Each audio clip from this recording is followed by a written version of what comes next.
Olá, Church! E aí, estamos começando mais um podcast. Hoje é um podcast mais do que especial, uma pessoa mais do que especial com a gente. Ele, o nosso grande reverendo pastor Antônio Carlos de Oliveira. E aí, pastor Antônio Carlos, dá um oi para todo mundo, para a galera que está nos assistindo agora. Olha, eu me sinto privilegiado de estar aqui com vocês nesse programa e eu tenho certeza que são momentos agradáveis. Deixo aí o meu amor, o meu carinho, o meu apreço a todos vocês. Por favor, eu queria que você se apresentasse, falasse um pouco quem você é. Para quem não nos conhece ainda, então, eu queria que você pudesse falar um pouco sobre você. Eu sou o pastor Antônio Carlos de Oliveira, sou pastor sênior do Ministério Vida Nova. Nosso pastor sênior, hein? Uau! Sou casado com uma mulher linda, Helena Maria, pastora. Deus nos deu a graça de ter 2 filhos. Olha, 2 grandes filhos. Dá licença, um deles está aqui. Sou eu. É pastor de uma igreja maravilhosa. E a outra é uma filha, Tatiana. A Tatiana, uma serva de Deus, uma pastora, uma mulher que eu vou dizer, nota 1000. E Deus nos deu também o privilégio de ter uma nora, meu Deus, a pastora Renata. Claro, é minha esposa. Uma nora. Eu vou dizer uma coisa para vocês. É a nora mais linda que eu tenho, mais maravilhosa que eu tenho, é a Renata. Fala um pouco do genro, que senão ele vai ficar com ciúmes, Marivaldo. O genro, Deus nos deu a graça de ter um genro excelente. Excelente. O pastor Marivaldo é um homem de Deus, é companheiro de todos os momentos. Eu louvo a Deus pela família que ele me deu. Hoje nós estamos aí dirigindo aí o Centro Familiar Vida Nova em Santos. Temos aí umas 80 igrejas e procuramos dar o nosso melhor para o Senhor Deus. E tu sabe disso. Poxa, que legal, pastor. E tá aqui, esse é o cara que me inspira, é o homem que mais inspira a minha vida, meu pai, e eu posso dizer isso com o maior orgulho hoje, graças a Deus, né? Pastor, mas é o seguinte, hoje nós vamos conhecer um pouquinho sobre o Senhor, saber o seu testemunho, quantas coisas Deus tem feito, como chegou até aqui, para que realmente tudo que Deus tem feito pudesse se cumprir, né? Se cumprir. E aí, quanto tempo de pastoreio o senhor tem? Quando começou seu ministério? Há quanto tempo começou? Na verdade, no ano 80, eu já tinha sido consagrado a pastor. Na verdade, eu recebi a Jesus como Senhor e Salvador da minha vida. Em que ano, mais ou menos? Isso aí foi em 77. Então, foi muito precoce o seu chamado. 3 anos eu já era pastor. Era pastor, com 1 ano de crente já estava pregando a palavra de Deus, porque eu era um pastor itinerante. Eu fazia parte da diretoria a qual eu congregava, mas eu era itinerante, então eu viajava muito. Preguei em vários lugares, vários países. Eu me lembro, eu pequenininho, né? O senhor colocava eu no seu gogó, a Tati segurando a barra da saia da mãe, de ônibus, indo para muitos lugares, pregando a palavra de Deus, né? E assim, eu me orgulho muito porque o senhor sempre conseguiu envolver a família. Eu sou filho de pastor, eu conheço muitos filhos de pastores revoltados que se desviaram dos caminhos do Senhor, né? Antes da gente começar a falar mais um pouco sobre isso, dá um segredo. Como envolver a família? Como levar Cristo para a sua família, né? Porque muitas vezes a igreja concorre com a família. Pastor, dá esse conselho. Eu sei que tem muitas pessoas nos assistindo agora. Por que acontece isso? Por que muitos filhos de pastores se desviam? Eu vejo o seguinte, a primeira coisa que tem que acontecer, nós temos que ser o exemplo. Nós temos que ser o tipo de pessoa que os filhos olhem para nós e se espelhem. Se tem alguém que tem que estimular a família, é o líder, né? E eu, como líder, eu sempre procurei dar um bom exemplo. Isso aí, eu me lembro quando você era pequeno e você ficava sentado no banco, vendo eu dar estudo, e muitas coisas que você aprendeu comigo no início, você aplica hoje, que eu vejo. Então, o exemplo, a vida... É liderar através do exemplo, né? Através do exemplo, porque o falar, muitas vezes você não alcança o que você quer alcançar, que é o coração do filho, da filha. até mesmo da esposa.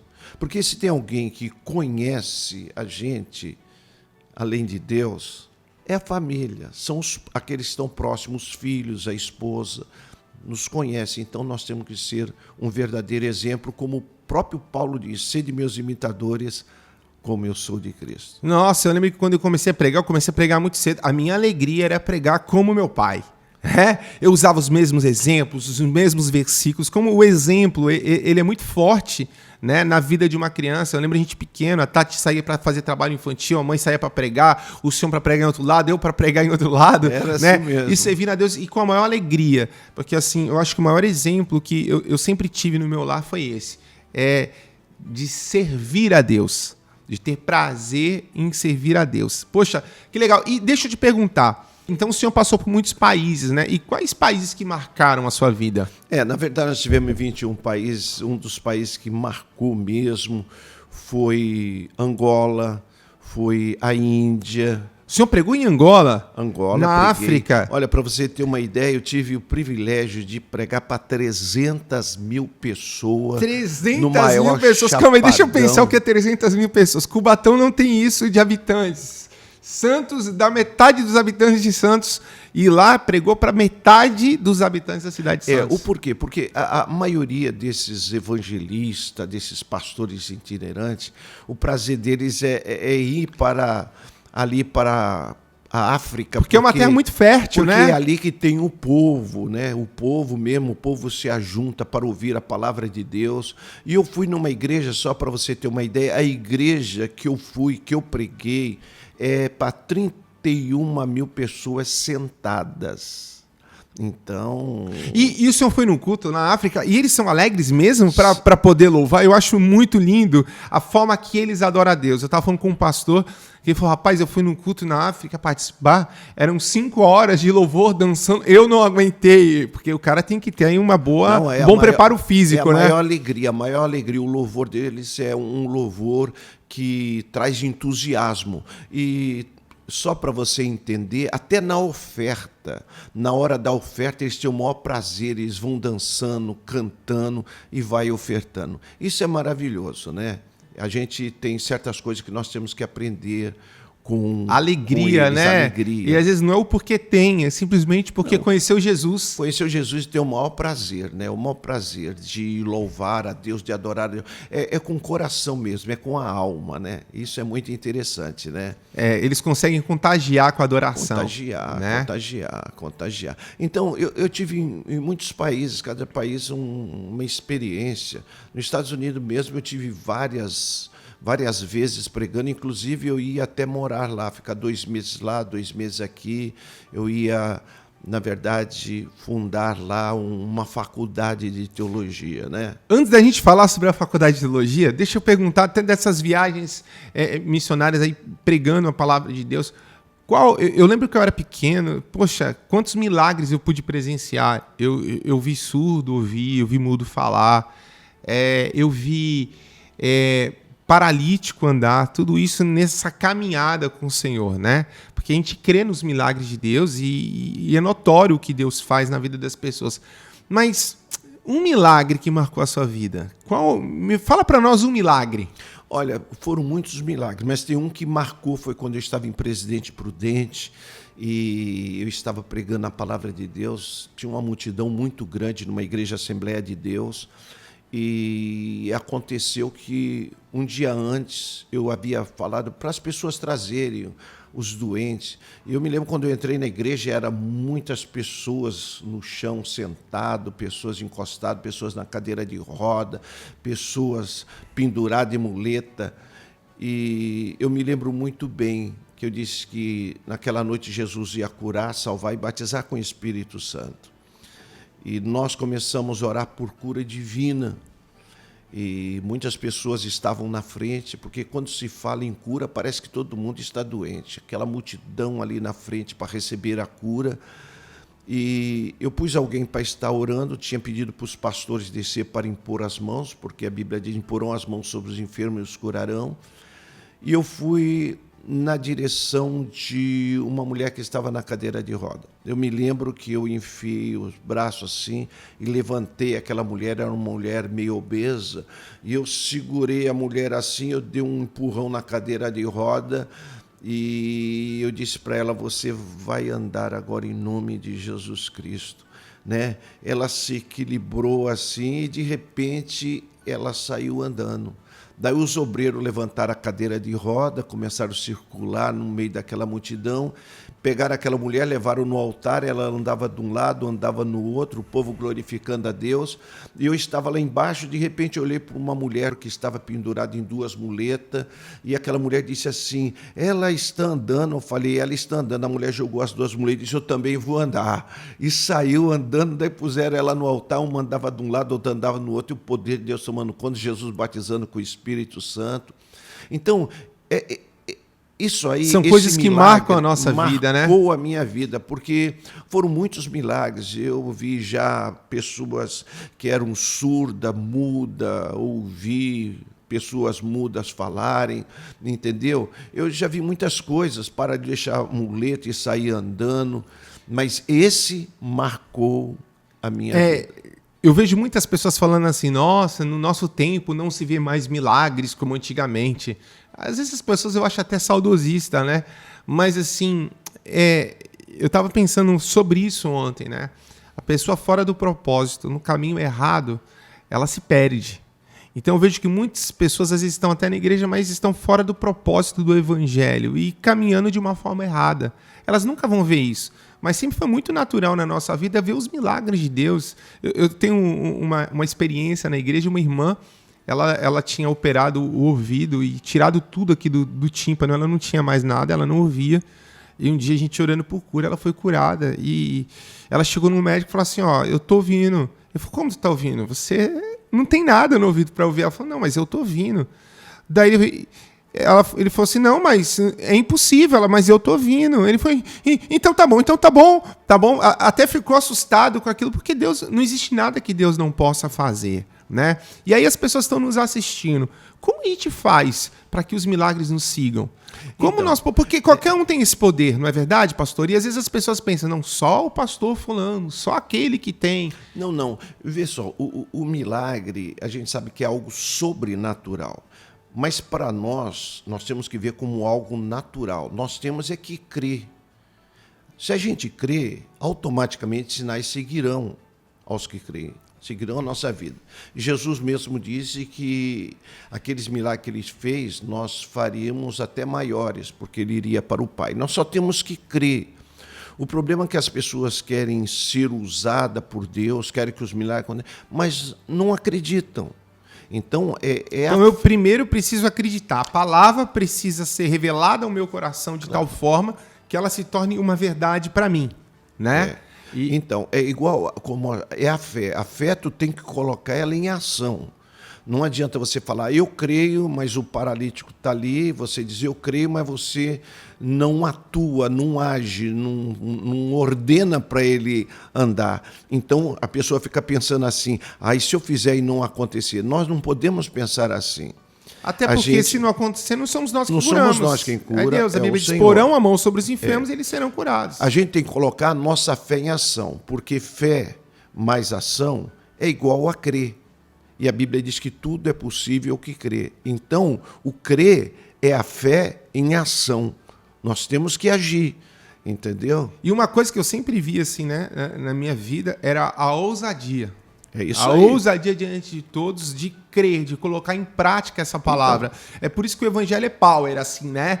Ou é tudo ou é nada. Ou você crê ou você não crê. Né? Porque essa palavra aí, essa palavra ousadia, é a ação. É quando você age. Então quer dizer que as pessoas que estão nos assistindo agora, tem alguém doente em casa, ele pode ousar colocar em prática na vida dele, na casa dele. Eu pergunto para você, por que o milagre do Mar Vermelho aconteceu? Eu pergunto, será que eles ficassem brincando e falando ali em frente, o Mar Vermelho iria se abrir? Não. O Senhor disse para ele entrar. Ele entrou. À medida que ele entrou, as águas foram se abrindo.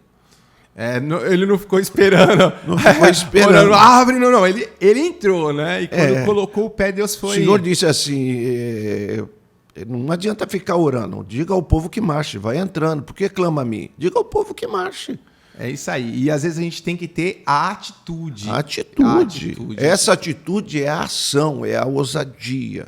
Entendeu? É isso que tem que ter na nossa vida. Desses países aí que o senhor andou, caminhou, algum marcou o senhor? Olha, eu vou dizer uma coisa para você. Estados Unidos, a gente vai para os Estados Unidos e tal, é legal a gente pregar nos Estados Unidos. Tive algumas experiências ali nos Estados Unidos. Mas um país que eu vou dizer para você que marcou foi a Índia. A Índia? O senhor foi na Índia? Fui na Índia. Estive em Hyderabad lá e... eu posso dizer que é o segundo estado, o país da Ásia maior que tem Hyderabad, né? Mas eu vi que falta muita coisa ali, Ali é um campo vasto para a pregação do evangelho, né? Mas ali eu vou dizer o seguinte, me deu um problema na coluna ali. Você foi comigo, você lembra o que eu passei ali, né? Foi desafiador. Gente, vocês não têm ideia. A gente olha quem está em missão, né? Nós vamos orar muito por eles. E a igreja tem que ser o suporte dessas pessoas, porque é desafiador você estar num outro país, né? Muitas vezes não fala a língua. A comida é muito diferente. Comida diferente. A cultura é diferente. Mas ali tem um trabalho lindo, né? A gente foi ver um trabalho com os Dalits. Então, nós fomos lá, nós trabalhamos com os Dalits, inclusive nós ficamos um bom tempo sustentando alguns Dalits, nós adotamos alguns Dalits. É um sofrimento. Para quem não sabe, os Dalits são aquelas pessoas na casta, né? Que eles nascem debaixo do pé de Brahma, então são amaldiçoados. Eles não fazem parte nem de casta.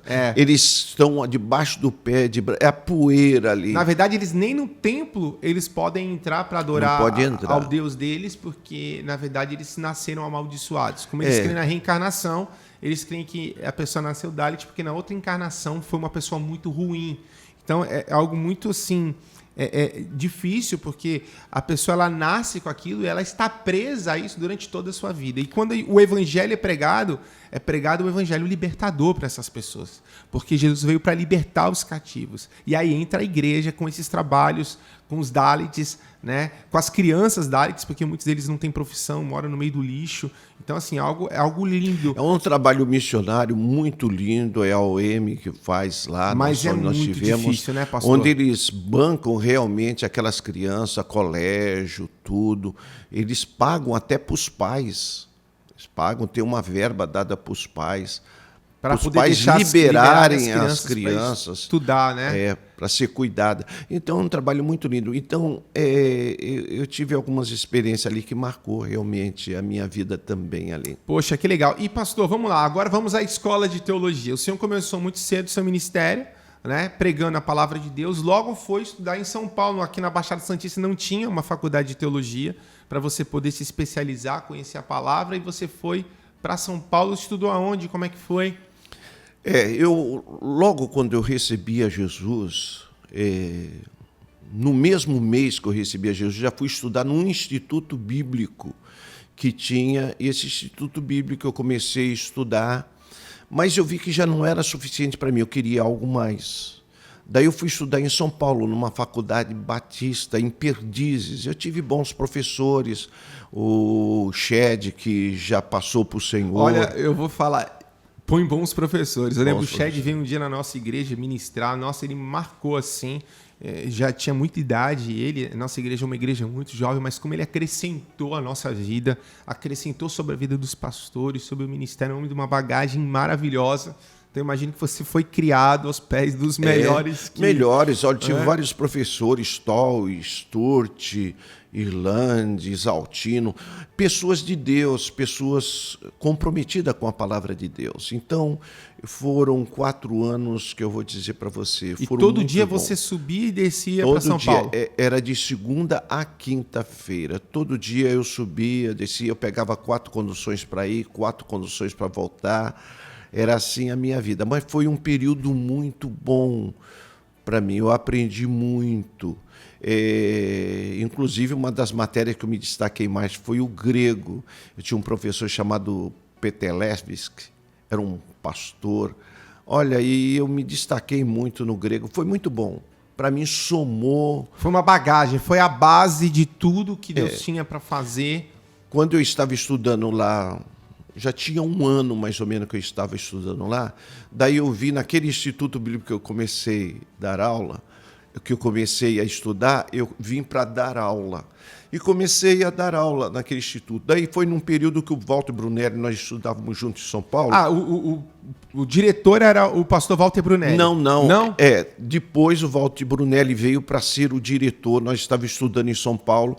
Ele foi convidado para ser o diretor aqui. Daí ele me convidou para dar aula naquele instituto que eu havia começado.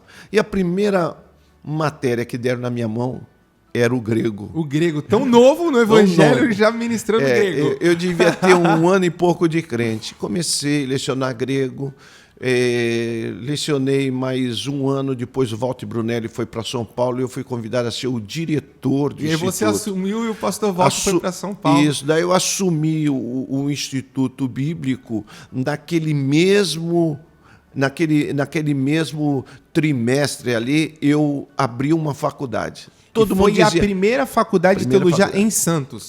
Todo mundo dizia, mas como? Não é assim. E eu abri uma faculdade com o mesmo currículo de São Paulo, trouxe alguns professores de São Paulo, outros professores eram daqui, e nós começamos a faculdade, que era a Fatades, né? E eu lembro muitos pastores de muitas igrejas de Santos, da maioria das denominações de Santos, passaram por lá. Eu sei porque eu era pequenininho, eu lembro até hoje, né, indo de ônibus às vezes para a faculdade, a mãe carregando um botijão, aquele botijão laranja, né, para vender suco, para a gente comprar giz, apagador. Comprar giz, apagador, com forma de bolo na mão, uma luta, né? Mas as pessoas, na verdade, não sabem, né, o que a gente passa para construir, para fazer, para desenvolver, para conquistar, né? Quando as pessoas vêem você lá em cima, fala, poxa, pensa que tudo é fácil, mas não sabe a história, não sabe como começou. Eu lembro quantos pastores, às vezes a gente vai pregar nas igrejas aqui da Baixada Santista, e a gente chega nas igrejas, os pastores me conhecem de pequenininho, por causa da faculdade eu estava lá, era eu e a Tati brincando de bola no quintal, né? Muitas vezes correndo pela escola, e a gente conhece os pastores já de muito tempo, porque muitos passaram por ali. Foi um lugar realmente de bênção na vida de muitas pessoas, de muitos pastores que marcaram, né, na verdade, a vida deles. E aí? E a faculdade foi crescendo, aí chegamos nos Estados Unidos, onde o senhor começou ali um trabalho também, né? Então, aí na verdade nós íamos abrir a escola nos Estados Unidos. Eu até entrei em contato com alguns pastores lá, professores, Abraão de Almeida e outros, que a gente ia, na verdade, instalar a faculdade lá. Mas, na verdade, depois... É que Deus, na verdade, às vezes tem outros projetos para nós e Ele muda tudo no meio do caminho, né? Deus tinha outras coisas para nós. E deixa eu te perguntar, pastor. O senhor viajou tanto e hoje o senhor está pastoreando igreja. O senhor continua viajando? Como é que é ainda? Como é que concilia isso? Olha, é difícil. Alguns convites eu aceito, mas é complicado, porque eu tenho que dar conta daquilo que Deus colocou nas minhas mãos. Porque eu me lembro, pequeno, não tinha um domingo que o senhor não estava pregando. Todos os domingos, papai estava pregando em algum lugar, viajando para algum lugar, e de repente, do nada, tudo isso para, porque agora você tem que cuidar de um rebanho. Muda muito na nossa vida? Como é que é? Muda muito. Mas Deus é que vai te formando, vai te preparando. Então, esse tempo que eu estou agora, esse novo tempo, Olha, é um tempo excelente. Isso aí somou muito na minha vida. Eu acho que eu estou fazendo aquilo que eu gosto, que eu amo, servindo a Deus, apacentar um rebanho. Quando eu estava como itinerante, eu nunca pensei assim, Em dirigir uma igreja. Não, não. Às vezes o pessoal fala assim, eu não tenho chamado para isso. Na verdade, o nosso chamado é servir. Nosso e chamado... servir é onde é necessário servir. E Isso muitas aí. vezes Deus nos tira de um lugar que estamos numa zona de conforto e nos coloca em outro lugar simplesmente porque o reino necessita disso. Chamado né? é isso. Chamado é isso. Todos temos o chamado de servir a Deus. Então eu preciso fazer aquilo que o reino necessita que eu faça. Está atento para estar no local certo, onde Deus quer que você esteja. Né? Porque muitas vezes a gente gosta de fazer algo e Deus tem outra coisa para nós. Então eu sou obrigado a deixar aquilo e fazer aquilo que Deus quer. E a igreja começou, quando começou, quantas pessoas tinha?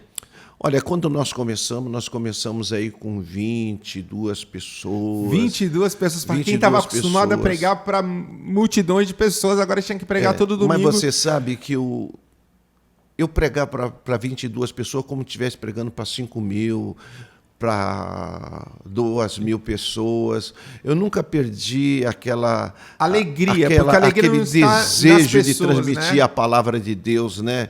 Então, é mais ou menos assim. Porque as pessoas vêm hoje, pastor, elas não têm ideia como começou. As pessoas pensam que começa grande, elas não valorizam o presente hoje porque não conseguem entender o passado. Né? Então, não foi fácil no início. Nós começamos com 22 pessoas e eu me lembro aquelas cadeiras vazias, a gente orava assim, eu falava, agora Deus vai encher isso aqui. E de 22 pessoas, quando via no outro culto, tinha 13.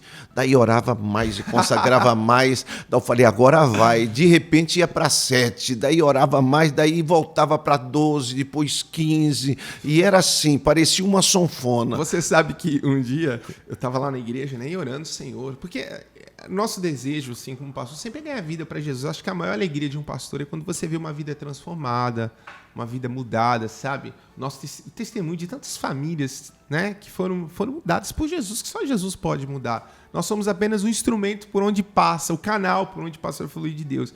Eu lembro a pastora, né, mãe orando, falando, olha, Senhor, enche. E Deus falou assim, olha, eu podia encher do dia para a noite, mas eu quero que vocês aprendam a dar valor por cada pessoa, para cada vida que está aqui. Como vale, você que está nos assistindo, como vale, como a tua vida vale para Deus, sabe? O quanto foi pago, quanto custou para que uma vida pudesse hoje ser livre em Jesus. Mas eu vou dizer uma coisa para você, existe uma diferença quando nós somos itinerantes e quando nós apacentamos.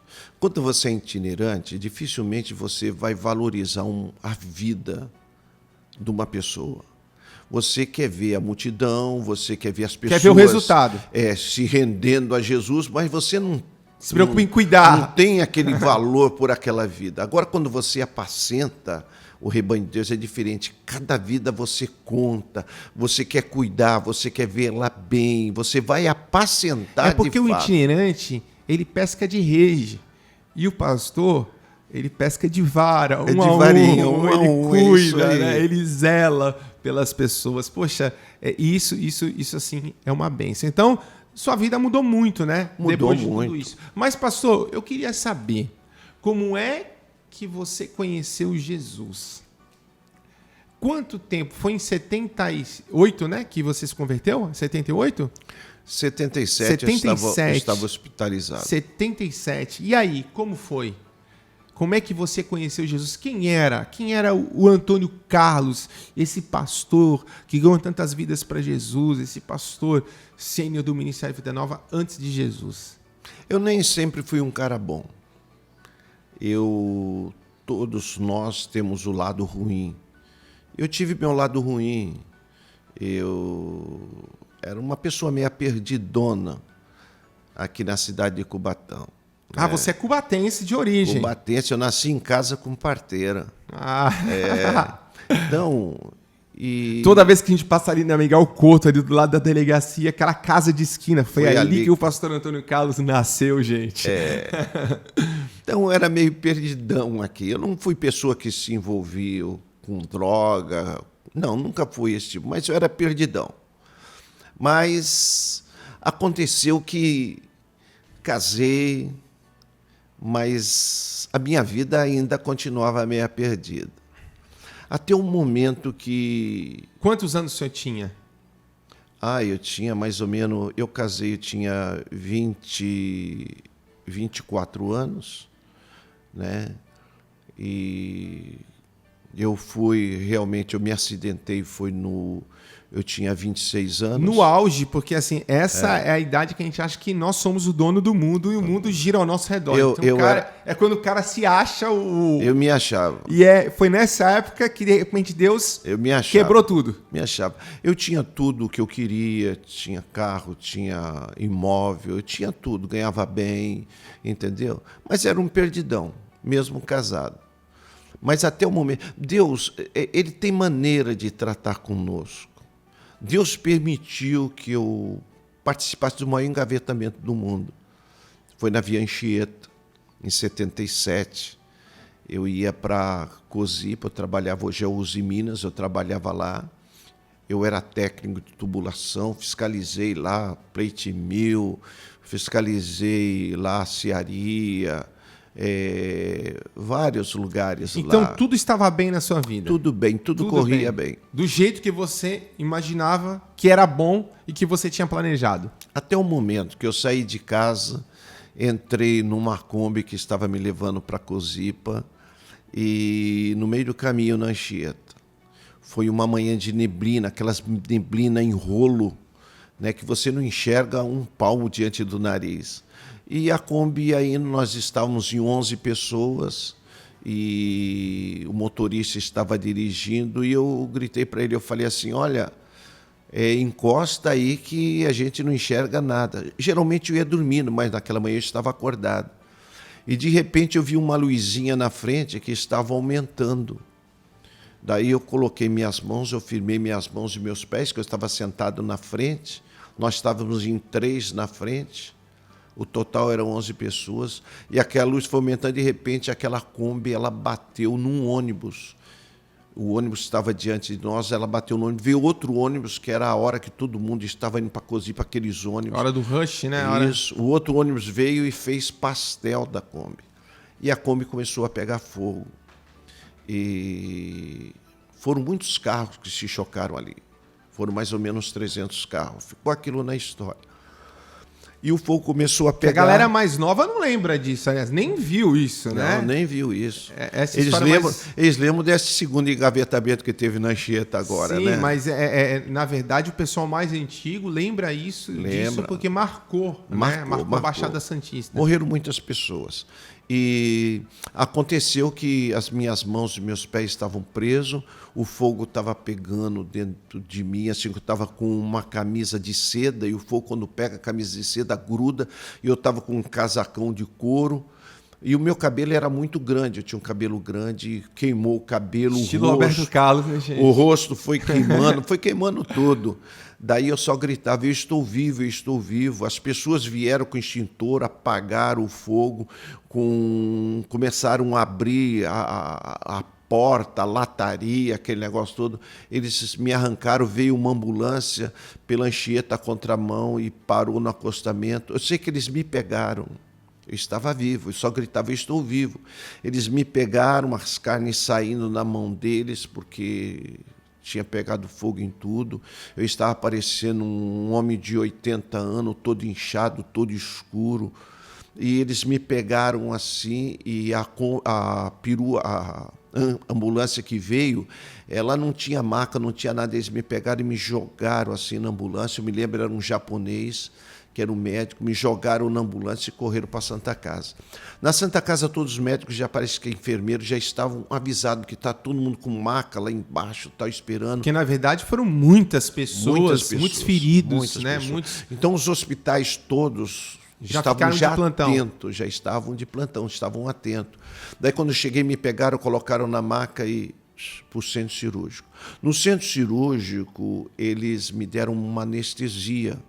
Mas quando me deram anestesia, que eles pegaram um escovão, que eles queriam tirar aquela pele, aquela carne queimada, para deixar granular, para fazer enxerto. Quando colocaram o escovão, começaram a arrastar assim, eu gritava. Alguém chega a dizer que não pode dar uma segunda anestesia em cima de uma primeira, mas me deram uma segunda anestesia. Eu, quando me dei por si, eu estava num quarto. Mas ali eu não enxergava, eu sabia que estava num quarto. Só uma coisa, pastor, na Kombi que o senhor estava, tinha quantas pessoas? 11 pessoas, morreram 8. Morreram 8, sobraram 3. Sobraram 3. Um ficou paralítico, quebrou a bacia, tudo. O outro, ele cortou os dedos do pé e tirou um rim. Teve problema também no fígado, entendeu? E aí sobrou os 3 só. E eu fui para o centro cirúrgico. Do centro cirúrgico voltei, me puseram num quarto isolado. E eu não enxergava, eu estava enrolado igual uma múmia, só tinha esses 2 dedos do lado de fora. E todos os dias eu ia para o centro cirúrgico, era anestesia, cirurgia.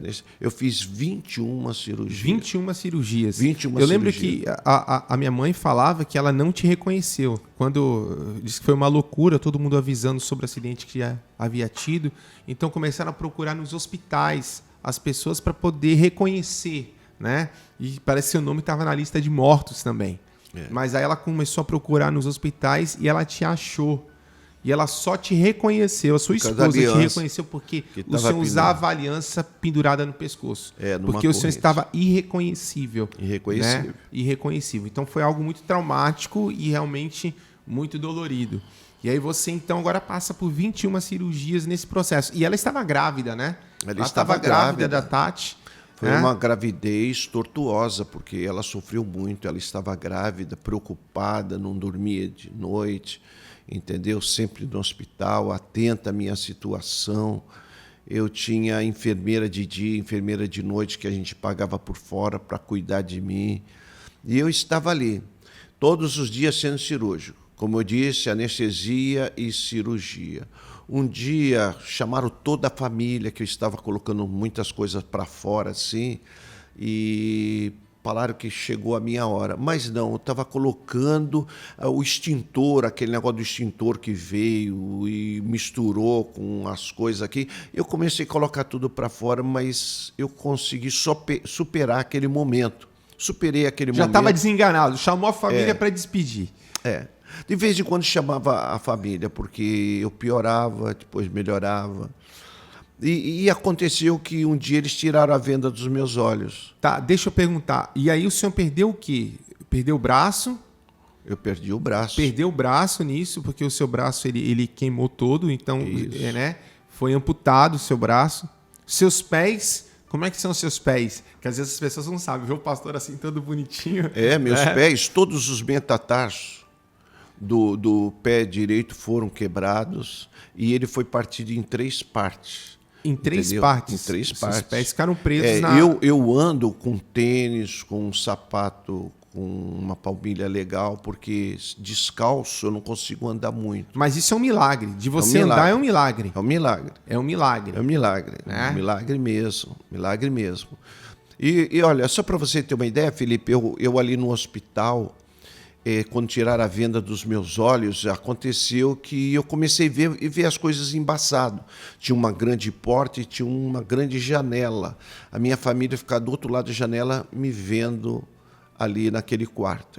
Naquele tempo era o quarto G na Santa Casa, era um quarto de queimado. Hoje já não é mais a sala de queimado, não é mais o quarto G. Mas eu estava ali. E aconteceu quando tiraram as vendas, eu via, mas via embaçado. Daí colocaram novamente a venda. Depois de uma semana tiraram, eu comecei a ver perfeitamente.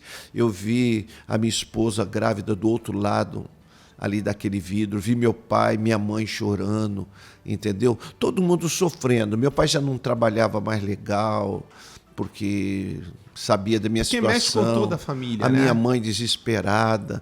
Foram momentos de pânico na nossa família, né? Um desespero total mesmo.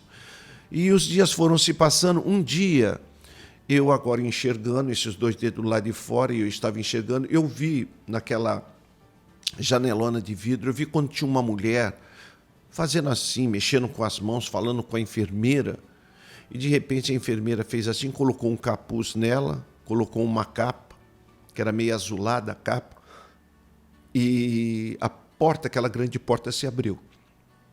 E eu vi aquela mulher entrando. Aquela mulher não veio da minha direção, ela estava indo na direção de outro queimado. Eu comecei a mexer o que eu tinha, que é esses 2 dedos lá de fora, eu comecei a fazer assim, porque eu vi na mão daquela mulher, eu vi a Bíblia. E eu sabia que a Bíblia é a palavra de Deus, eu comecei a fazer assim. Então o senhor sempre foi temente a Deus, o senhor gostava de crente? Olha, eu vou dizer uma coisa para você, eu fui até coroinha em Cubatão. Foi coroinha? Fui coroinha. Eu me lembro, era um terror, eu ainda era um terror, eu estava passando ali no Largo da Igreja, frente à igreja aqui em Cubatão, daí o padre, era o padre Carlos, olhou para mim e falou assim, puxa, tu parece um santinho. Olhou para mim e falou assim, pô, tu não quer ser coroinha? Eu falei, eu? Ele falou, é. Eu falei, eu quero. Então já fui até coroinha. Mas eu sempre fui uma pessoa que eu acreditava em Deus, não da maneira que eu acredito agora. Agora eu sei o que é acreditar. Acreditava da sua forma. Da minha forma, né? Da minha forma. Então, eu me lembro, daí aquela mulher entrou por aquela grande porta, foi na direção de outro queimado, e eu vi que era a Bíblia que ela tinha, eu sabia que era a palavra de Deus, eu comecei a mexer o que eu tinha, fiz assim. Aquela mulher, parece que o Espírito Santo virou ela assim, ela viu eu fazendo assim com o dedo, ela deixou outro queimado e veio na minha direção. Quando ela veio na minha direção, ela olhou para mim assim, eu nem me cobria, eu era enrolado igual uma múmia, o ar-condicionado ali direto, e ela veio, quando ela me viu assim, as lágrimas começaram a descer dos olhos dela. E ela começou a cantar um cântico que eu nunca tinha ouvido na minha vida. Nunca tinha ouvido um cântico sacro. Primeira vez, as lágrimas começaram a descer dos meus olhos, porque eu tinha uma mágoa muito grande. Uma mágoa no meu coração, porque eu sempre fui líder, todo mundo gostava de andar comigo, todo mundo queria sair comigo. Mas quando eu caí naquela situação, todo mundo me abandonou. Só tinha a minha família, a minha esposa, É nessas minha família. horas que nós descobrimos os verdadeiros amigos. Às vezes as pessoas estão lá vivendo aquela vida, cheio de si, achando que é alguma coisa, e de repente nós descobrimos que nós não somos nada. E a gente tem um encontro com a realidade, né? Com essa realidade. E às vezes você vê, Deus usa uma pessoa simples. Às vezes tem gente que faz aquelas visitas nos hospitais, oração, a gente tem uma equipe que faz isso.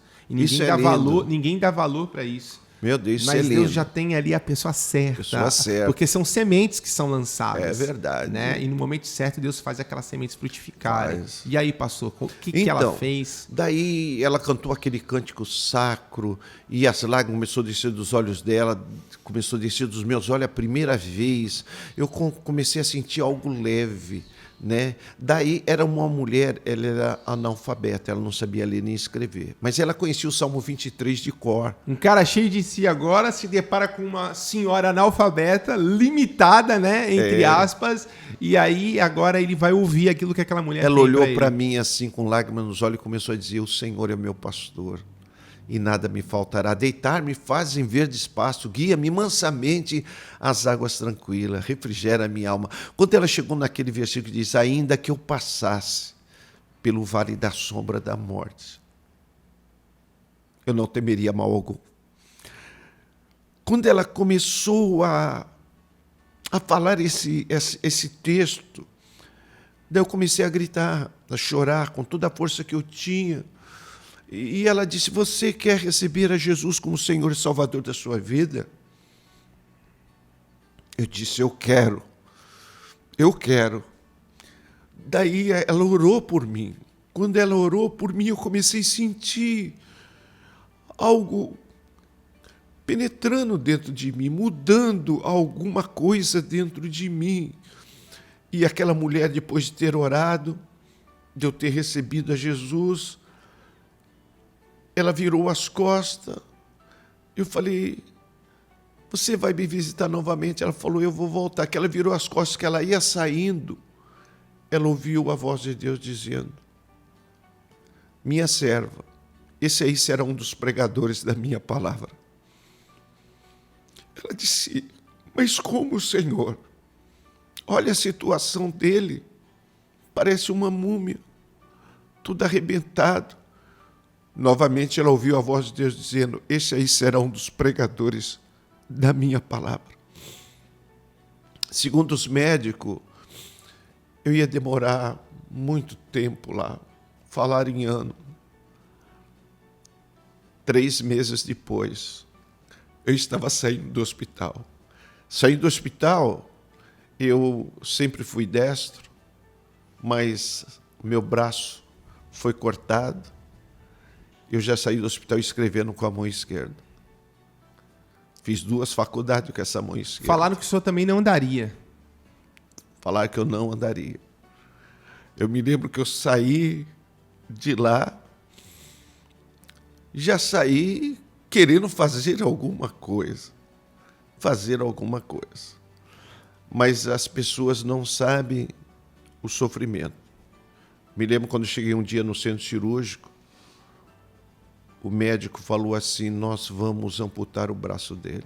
Eu ouvi isso. Eu já estava arrebentado, acabado. Eu disse assim: doutor, então me dê uma anestesia. Me deu anestesia, amputaram o meu braço. Quando eu saí de lá, na maca que abriram a porta do centro cirúrgico, eu saí inconsciente, mas saí dizendo: amputaram o meu braço, amputaram o meu braço. A minha esposa, Helena Maria, estava do lado de fora, viu quando eu falava amputar o meu braço. Mas graças a Deus hoje eu sou uma pessoa... Eu imagino que foi um sofrimento para a família, para você, né? Eu sei que nesse momento tem pessoas que estão nos assistindo que estão passando por momentos difíceis, de sofrimento, e às vezes a pessoa não entende o porquê. Mas eu vejo como Deus em tudo isso, Ele é bom, Ele orquestra a nossa vida, como Deus te encontrou ali. Talvez você nunca seria encontrado ou nunca encontraria Deus se Deus não quebrasse, e talvez nós não reconhecêssemos, ou você não reconhecesse que, na verdade, você não era nada, que nós não somos nada diante de Deus. E às vezes Deus tem que nos dar um choque de realidade para nós descobrirmos quem somos e realmente descobrir a vida que Deus tem para nós, a vida abundante, né? Olha, você vê, Felipe, que eu poderia muito bem ter problema de trauma, ter problema psicológico, emocional. Hoje eu sou uma pessoa feliz com o meu espiritual, o meu emocional, o meu físico, porque a gente com Deus, com Cristo Jesus na vida, nós superamos qualquer dificuldade da vida. Qualquer dificuldade da vida, não importa se é emocional, se é físico, se é espiritual, Deus na sua vida, Jesus na sua vida, você supera. Jesus nos faz superar. Mas antes da gente continuar, deixa eu dar um break aqui. Pessoal, nós somos uma igreja, e a igreja não tem a ver com templo. A igreja tem a ver em comunhão, em unidade, em ser família. E chega o momento de nós adorarmos a Deus com as nossas finanças, sabe? Até porque somos nós que bancamos o combustível para a pregação do Evangelho através dos nossos dízimos e ofertas. Então, esse momento que você tem para entregar o seu dízimo, a sua oferta, tá passando o QR Code aqui, ó, tá bom? Na tela. Ó, o pastor Antônio Carlos fala assim: olha, põe a conta de Santos também. Então, você que é de Santos, é uma preocupação justa do pastor, nós vamos fazer isso, tá bom? Tá a conta de Santos também, o QR Code da igreja, do ministério. Ajude, é o momento de nós contribuirmos. Sabe por que é justa a preocupação do pastor? Porque a nossa maior preocupação como pastor é que o reino não pare, é que a obra de Deus não pare. E eu sou muito grato a Deus por essa igreja que Deus tem nos dado, esse ministério, que não é só um ministério, não é só uma igreja, é uma grande família. É uma família muito abençoada por Deus, com pastores guerreiros, obreiros guerreiros. Assim, eu estava falando no último podcast, eu tenho muito orgulho de ser pastor da igreja que eu sou pastor, das pessoas que caminham conosco. Então, assim, a igreja está aberta, nós não paramos por sua causa, você que é fiel a Deus. Então tá aí o QR Code, você pode ofertar, tá bom? Tá a conta do ministério aqui de Santos, tá a conta aqui do nosso ministério aqui em Cubatão, do Centro Familiar em Cubatão. Sabe, faça com a maior alegria, faça para Deus. E se você é de uma outra igreja, procure o seu pastor, ele vai orientar como você vai fazer isso. Se você é de uma outra denominação, procure o seu pastor, cuide da sua casa de oração, porque nós vivemos e andamos debaixo de um propósito, viu? Mas vamos isso lá. Aí, a igreja não para, né? A igreja está em movimento. E eu acho que nós estamos trabalhando mais do que antes, né? Então, assim, é bem legal. São novos desafios para nós que nós eu posso dizer uma coisa, eu tenho o maior prazer de servir a Deus o maior prazer, eu quero me dar, eu quero o tempo, porque todos nós temos um tempo que Deus nos dá nessa terra. Esse tempo que Deus está dando para mim nessa terra. Aproveitar da melhor forma possível. E pastor, vamos lá. E depois de tudo isso, o senhor se aposentou, né? Se aposentou pelo quê? Eu me aposentei por invalidez total. Então você é uma pessoa inválida, é isso? Inválida pro mundo. Só para você ter uma ideia, o médico disse que seria paralítico, disse que quem não conhece o pastor, ele se ele tirar a blusa, assusta, é cheio de enxerto, perdeu o braço, né? Tem todas as limitações, a gente sabe disso. Mas quantas vezes eu sou filho, a gente esquece que ele nem tem um braço, né? O braço não faz falta. E eu vejo assim, com todas as limitações, a sua dedicação às coisas de Deus. Eu vou te falar, às vezes ele fala, eu já estou na igreja, e ele puxa todo mundo. É uma disposição em servir a Deus. Você teria todas as desculpas, você teria todos os motivos, talvez para não servir a Deus, para não entregar o melhor, mas eu vou te falar o que é liderança, por exemplo. Né? Eu nunca vi o Senhor reclamar um dia de dor, muitas vezes com dor. Eu nunca vi o Senhor reclamar um dia que não tem ânimo e muitas vezes com todos os motivos para estar desanimado. E eu lembro que nós tivemos uma conferência que marcou a nossa vida aqui nos Céus Abertos, aqui, em Cubatão, no Centro Familiar, que o nome da conferência era Imparáveis. E quando eu olho para você, eu vejo uma pessoa imparável. Quantas pessoas muitas vezes podiam servir a Deus, podiam ter a oportunidade de entender que a vida é um presente, que a vida é uma dádiva, e colocá-la nos pés do Senhor para poder servir a Deus. Mas, infelizmente, às vezes fica procurando desculpas para servir a Deus. Né? Uma geração que às vezes não entendeu o prazer, né? O prazer de servir a Deus, que não entendeu o que é a dádiva da vida.